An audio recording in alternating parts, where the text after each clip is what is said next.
on a leadership role with his new team. Russ praised his big man, Anthony Davis, as the ultimate weapon. He also vowed to push AD every single night as he, Davis, and LeBron embark on a title run. So, Shannon, do you like that he said this? I do. And I believe both guys will be good with this.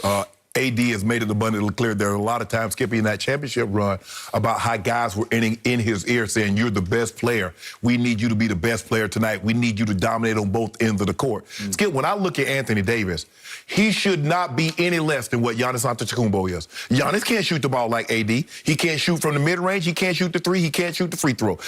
AD's post-up game is better than his. Giannis can drive the ball. I believe they're very comparable on the defensive end. I'll buy that. So the only difference is Giannis brings it every single night. And AD, I believe, sometimes takes nights off. He can't have that. It's time from AD. We would look at AD like AD's top five. AD top five in talent or top five player. Because if he plays like his talent, there's no question in my mind he's a top five player. Because where do you get 6'10 and a half that can do everything he can do? Can handle the ball, shoot the three, mid-range game, put it on the floor, get to the rim, can protect the paint, can guard 1 through 5. He can do it all, but he needs to do it all on a nightly basis. And Russ says, that's my job now. I'm sure LeBron has always been in there, letting him know who he is and what he is. But Russ says, it's my job on a nightly basis to push him and to make sure he understands what we expect, what we demand from him on both ends of the court. And I don't believe AD is going to have a problem with it because at the end of the day, great players want to be pushed. And Russ comes with credibility, Skip, no matter what analytics say about him. Players around the league hold Russell Westbrook in very high regard because he does have that MVP. Somebody thought Russell Westbrook that year was the most valuable player in an NBA season. He has that on his resume. He has all NBA selections. He has all-star selections on his resume. So he comes with credibility. He doesn't have a championship, but he has a body of work that ain't a whole lot of guys can say they've been MVP of the league, especially current players. There's only a handful of them. Kevin Durant, James Harden, Steph Curry, LeBron James, and Nikola Jokic, and Russell Westbrook. Those are the only ones that can say, you know what? I'm an MVP of this league. Russell has that. So I believe he'll be in AD's ear. When AD, no, AD, I need that. I need you to give me more than this. And I think it's going to work out just well. I expect us to see the best AD, the best version of Anthony Davis, which would be something around 27, 10 and a half, 11, with 2.5, 3 blocks a game. That's what I expect. All that matters is what happens in June to your Los Angeles Lakers. And Shannon Sharpe, I believe that this quote from Russell Westbrook in media session number 1 as training camp is opening is precisely why LeBron and Anthony Davis will not be able to win with Russell Westbrook. He didn't just tiptoe into his first media session. He kicked in the door because that's the way he plays basketball. I've told you before, I love to watch him, but in the end, he's an egomaniacal, delusional stat machine of a solo act who is more concerned with stats, as in triple-doubles, than he is with winning. That's why he wears number 0 to me, because 0 stands for 0 rings. Well, you're going to have one. Okay, but he brings no ring cachet to this. If he had 4 or 5 rings and he walked in and said, hey, I'm going to call you out on a nightly basis, then I would stand up and applaud for that. But he is not the player. He is not as accomplished. He is not as decorated to me as Anthony Davis is, because Anthony did win a ring. Yes. Right? And he was the driving force of that ring. I could argue, even though LeBron did win the MVP, that the playoff MVP that year was Anthony Davis for the whole playoff run. You know I'm right about that, but that's okay. So remember what I told you. He's thinking, I'm the only one on this team who grew up in the Los Angeles area as a diehard Laker fan, right? Nobody else did that. And he believes it's now his turn and his time to take over the team that he grew up loving, to take the reins of the team as the starting point guard as LeBron is aging and moves over to the 2 or the 3 or wherever he's going to situate himself. So in press session number 1, I want you to understand that Russell Westbrook dared to call out Anthony Davis by saying, yeah, he's the ultimate weapon, but he's clearly suggesting he does not play hard. He does not lock in every single night. Well, you know that, and I know that. Yes. But can this man say that publicly and get away with it on the first session that he does? And AD knows that. That's why AD says, I want to be pushed. He did say yesterday, he said, I always like everybody to be in my ear on the team, but he did not specify, I love what Russ said. I believe Russ will start to get on his nerves because the inference here is you're calling that man out before you've played a single game that matters with him. You're also putting LeBron on notice because it's suggesting that LeBron wasn't the leader for AD that he needed to be last year or whatever year you want to pick. AD was staying hurt. Skip, here's the thing. From a distance, Tom Brady hadn't played a game with Tampa, but he saw the talent.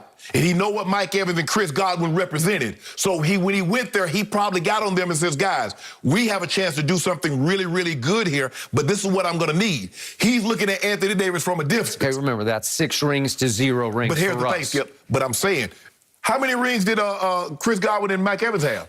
Okay, but he can call anybody he wants to because he's got the cachet. What do you call AD? The PER princess. No, I don't call him princess. Prince. Yeah, you call him Prince, Prince. But the thing is that, yes, those stats, but I need those on a nightly basis. That's who he was in New Orleans. And where were they? What was that getting him? Okay, what did LeBron get him? He showed him how. Yes. That we'll go to the bubble and we'll stay together and we'll be the one team that stays unified and we're going to win your first ring. And they pulled it off. Yes.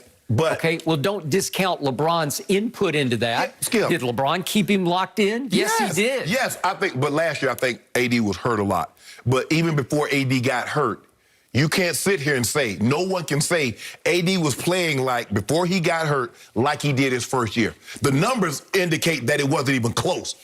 All his numbers were down like to his lowest he's ever had. 21 points, less than 8 rebounds, less than 2 blocks. That's not AD. Like I said, AD, Giannis can't shoot the ball like AD. He can't handle the ball like AD.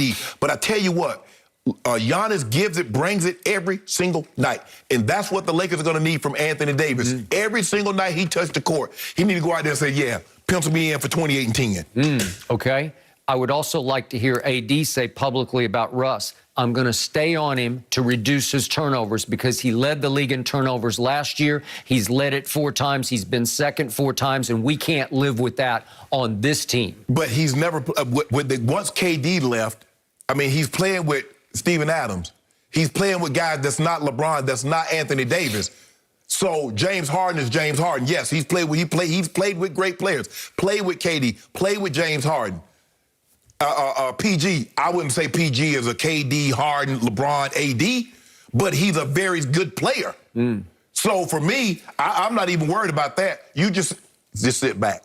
That's what you do. You just sit in the kitchen. I'm going to be sitting up. That's way we just smell that wrong. But Granny in the kitchen cooking, I already know it's going to be good. She ain't even talking about what you're cooking. On the edge of my seat all year long. Yeah, be there for that in June. And I also am suspicious of Russell Westbrook in this regard. Why? He always needs an accomplice to get to the triple-double. He needs somebody he can count on to get his assist total to 10+.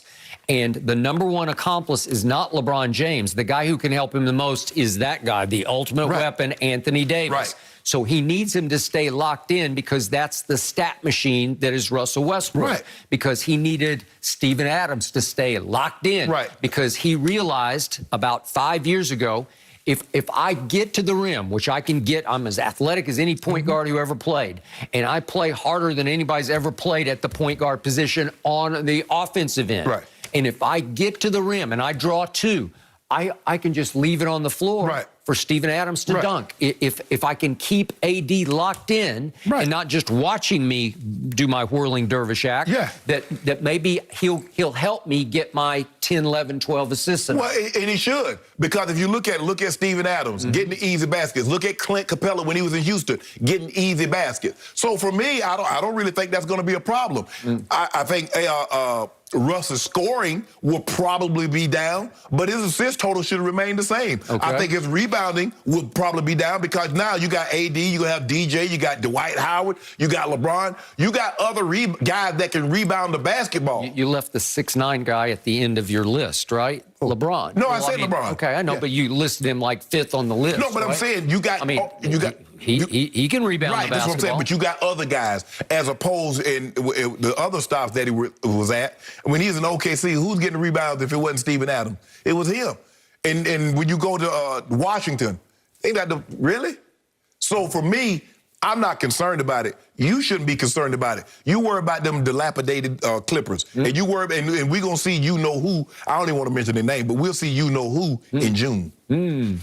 I keep telling you, Kawhi Leonard will be back in March, and you will be in trouble in April, May, June. Thank you very much. Custer said that too. Yeah. I think it was 1879. So you're comparing the Clippers to Custer. He said, I'll be back. Last stand. He said, I'll be back. No, he didn't say I'll be back. Anybody say this shit? Where you at? MacArthur said that, actually. Custer never came back. He did, that's what I'm saying. He made a grave mistake, literally. Exactly. Yes. You making a grave mistake he when you talk about the Clippers. the great Sioux Nation, right? And see the bull. Yeah. And you making a mistake hitching your wagon to the Clippers. Yeah. That's the same grave mistake. Bottom line, here's the quote from your man Frankie V, Frank Vogel, head coach of the Lakers.